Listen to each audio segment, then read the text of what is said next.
오늘 말씀 마태복음 7장 13절에서 20절 말씀 보겠습니다. 마태복음 7장 13절에서 20절 말씀입니다. 우리 한 절씩 교독하겠습니다. 제가 13절 먼저 읽겠습니다. 좁은 문으로 들어가라. 멸망으로 인도하는 문은 크고 그 길이 넓어 그리로 들어가는 자가 많고 생명으로 인도하는 문은 좁고 길이 협착하여 찾는 자가 적음이라. 거짓 선지자들을 삼가라. 양의 옷을 입고 너희에게 나아오나 속에는 노략하는 일이라. 그들의 열매로 그들을 알지니 가시나무에서 포도를 또는 엉겅퀴에서 무화과나무를 따. 이와 같이 좋은 나무마다 아름다운 열매를 맺고 못된 나무가 나쁜 열매를 맺나니 좋은 나무가 나쁜 열매를 맺을 수 없고 못된 나무가 아름다운 열매를 맺을 수 없느니라. 아름다운 열매를 맺지 아니하는 나무마다 찍혀 불에 던져지느니라. 이러므로 그들의 열매로 그들을 알리라. 아멘. 두 갈래의 길이 있습니다. 끝에 가보면 각각 이제 문이 달려 있다고 합니다. 어떤 길을 내가 선택하느냐에 따라서 마지막 그 들어가는 문이 다들 다릅니다. 다 똑같은 문으로 들어가지 않습니다. 여기 계신 분들 중에서도 각각 두 갈래의 길, 두 문이 있는데 각자 따로 들어가게 될 것입니다. 그리고 그 두 갈래 길을 앞에 둔 사람에게 저마다 선택의 권한이 있고 그 선택에는 반드시 책임이 따르게 됩니다. 이 길로 갈지 저 길로 갈지 이 선택은 본인에게 있는 겁니다.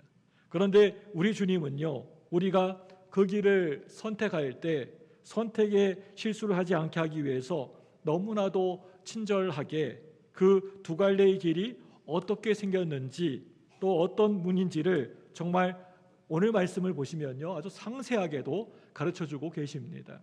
그 문이 어떤 문입니까?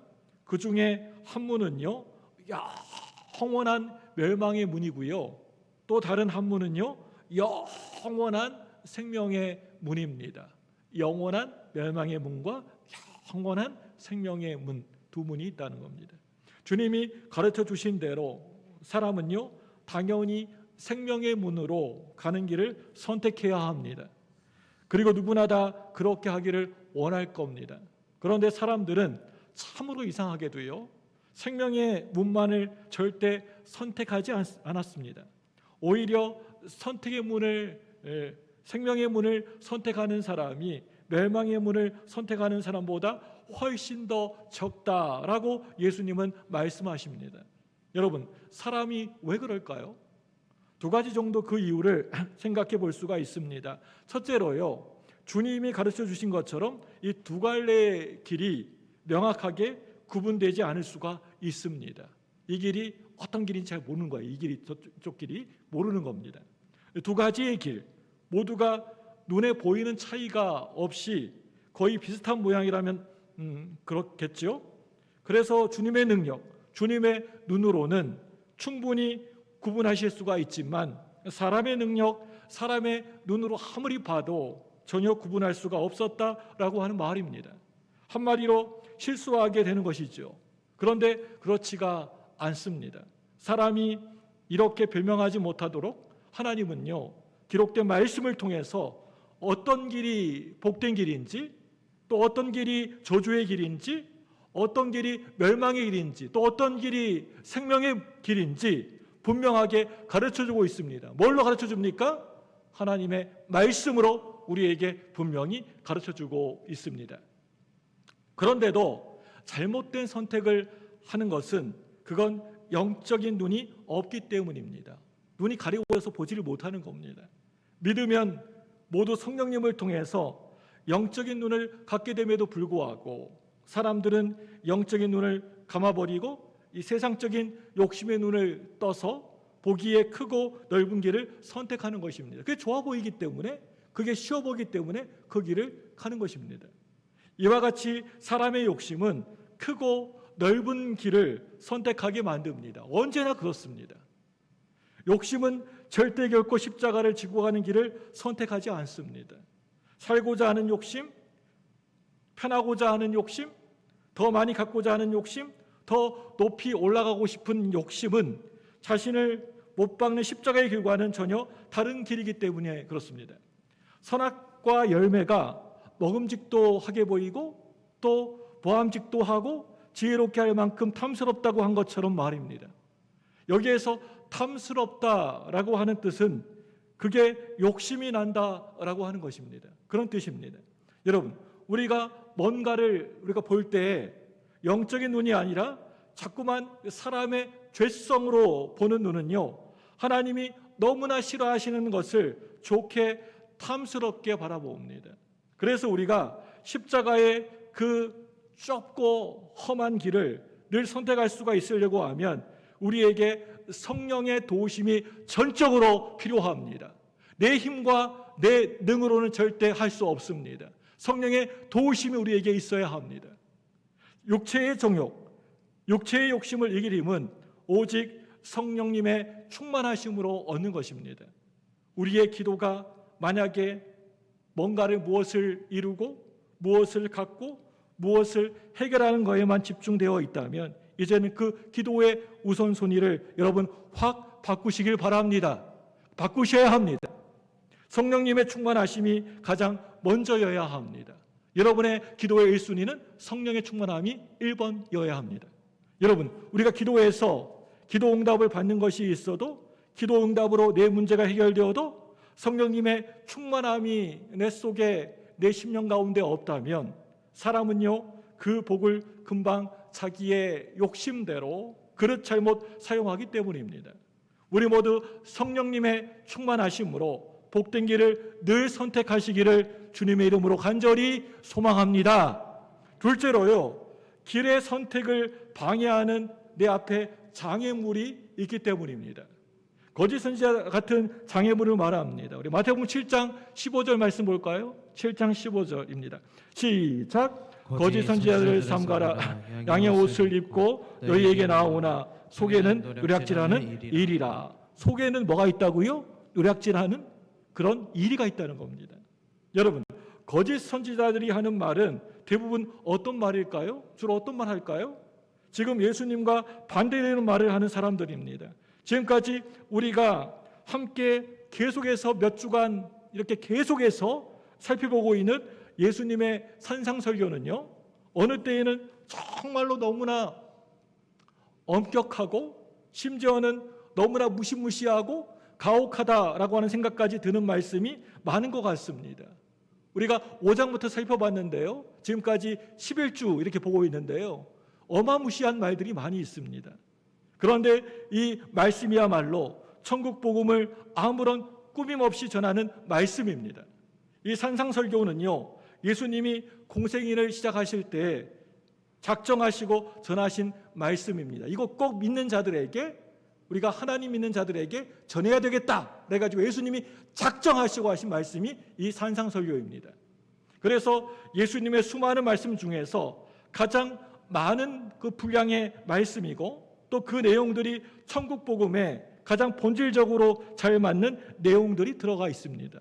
우리가 이 말씀대로 그대로 살아가기가 너무나 힘들고 어렵겠지만 말씀을 지키는 사람의 입장에 맞추어서 진리를 바꿀 수는 없기 때문에 예수님은 전혀 가감 없이 전하신 것입니다. 이 말씀을 듣는 사람들의 반응과 상관없이 복음대로 좁고 험한 길을 알려주신 것이지요. 사람들이 싫어할 줄 아시면서도 그 길을 가라고 말씀하십니다. 좁은 문으로 좁고 험한 길로 가라고 얘기하십니다. 또한 그것이 궁극적으로 사람에게 유익이 되기 때문입니다. 결국에는 그게 좋은 길입니다. 그런데 거짓 선지자들은 넓고 큰 길, 평안한 길, 편한 길 그렇게를 이야기할 것입니다. 하나님의 뜻을 전하여서 하나님 마음에 흡족한 말씀을 전하는 게 아니고 사람 마음을 얻으려고, 사람 마음을 이렇게 살려고 자신의 뜻을 전합니다. 그래서 사람들의 입맛에 맞는 말을 할 수밖에 없는 겁니다. 그게 바로 이게 독입니다. 혀로는 달지만, 그래서 먹기에는 너무나 달아서 좋지만 결국에는 몸과 영혼을 망가뜨리는 그런 말이지요. 바로 이런 거짓 선지자들이 사람들이 좁고 험한 길을 선택하는데 큰 방해가 되는 것입니다. 사람들도 이런 말에 좋다고 호응해서도 안 됩니다. 너무나 좋다, 너무나 괜찮다 하면서 호응해서도 안 돼요. 그 당시에 예수님의 이 산상설교가 사람들에게 굉장한 부담이 되었을 것입니다. 예, 오른뺨을 대면 왼뺨을 돌려대고, 또 이렇게 용서해야 되고, 또 이렇게 겉옷을 달라면 속옷까지 줘야 되고, 뭐 오리를 가자면 십리를 가고, 이게 정말 너무나 부담스러운 그런 말씀이었을 것입니다. 지금 우리들보다도 그 당시에 이 말씀을 듣고 있는 사람들의 부담이 훨씬 더 했을 것입니다. 왜냐하면 그들은 먹고 사는 문제가 해결되지 않았던 사람들이었습니다. 늘 먹고 사는 것들이 늘 염려와 걱정이 있었습니다.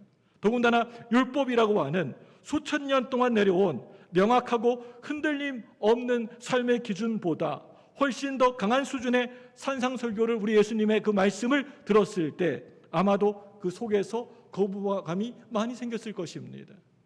그런데 그렇지가 않았습니다. 산상설교를 다 듣고 난 다음에 사람들의 반응이요, 7장 28절과 29절에 나옵니다. 사람들의 반응입니다. 우리 7장 28절, 29절 우리 한번 읽어볼까요? 시작. 예수께서 이 말씀을 마치심에 무리들이 그의 가르치심에 놀라니 이는 그 가르치는 것이 권위 있는 자와 같고 그들이 서기관들과 같이 아니함일러라. 반응이 어땠습니까? 놀라지 않습니까? 야, 우리가 예전에 들었던 말씀하고는 완전 다르네? 너무나 깊이가 있네? 그러면서 놀란 것입니다. 이 말씀을 보시면 예수님의 산상설교를 듣고 깊은 감명을 받았다는 겁니다. 말씀을 일부러 감동 주기 위해서 전하는 것이 아닌데도 원래 하나님의 뜻대로만 그대로 가감없이 전하면 성령님이 주시는 감동은 그냥 저절로 따라오게 되는 것입니다. 여러분들도 날것의 복음을 사모하시기 바랍니다. 거기다가 세상 이야기, 세상 이렇게 철학, 세상 재밌는 이야기 가미해가지고 MSG를 팍팍 뿌린 그런 말씀이 아니라 그냥 날것에 살아있는 말씀, 그 말씀을 여러분 사모하시기 바랍니다. 그 말씀이 내 속에 들어올 때 큰 은혜가 되는 것입니다. 말씀의 홍수 시대에 살고 있는 우리 모두들, 유튜브만 틀면 TV만 틀면 설교 말씀이 쏟아져 나오지 않습니까? 말씀을 분별하는 지혜를 주시도록 하나님이 여러분 간절히 기도해야 합니다. 그런데 우리는 이런 의문을 가질 수가 있습니다. 생명의 문이 왜 꼭 좁아야 하고 험한 길이야 합니까? 라고 하는 의문입니다. 그런 질문을 할 수 있습니다. 크고 넓은 길을 선택하였다 하더라도 믿음을 지킬 수 있는 것 아닙니까? 라고 하는 의문입니다. 그런데 심는 대로 거두게 됩니다. 하나님이 원하시는 희생과 헌신, 거룩과 청결의 삶을 살아가면서 살지 않고 늘 편하고 게으르고 쾌락과 정욕대로 살아가면 천국에 갈 수 있는 방법은 전혀 없습니다. 더군다나 복음을 알고 그렇게 살면 안 된다라고 하는 것을 배웠음에도 스스로 속이는 것은 더욱더 구원받는 믿음이 아닙니다.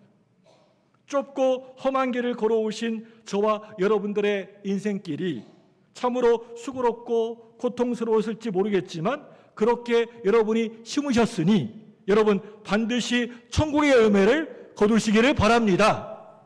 그런데 좁고 험한 길이었을지라도 가만히 생각해 보면 낙은 없고 낙이 없고 고통만 있지는 않은 것 같습니다. 한번 제가 생각해 보니까 출애굽 광야에 메추라기와 만나를 먹었던 것처럼 하나님이 주셨던 수많은 기쁨과 순간순간 감사의 순간들이 그리 적지 않았다라고 하는 것을 충분히 기억해낼 수가 있습니다.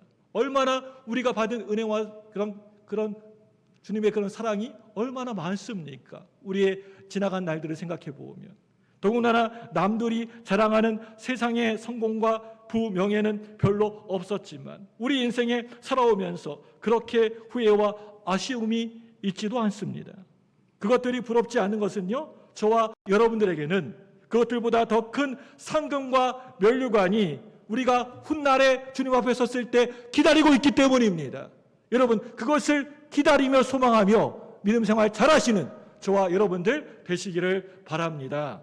우리 주님 부르시는 그날까지 지금 걷는 이 길이 많이 좁고 힘들고 험한 십자가의 길이라 할지라도 지금까지 여러분 잘 걸어오셨는데 지금까지 잘 걸어오셨던 것처럼 끝까지 길을 잃지 마시고 당당하게 걸어가서 천국문에 이르게 되시기를 간절히 소망합니다. 기도하겠습니다.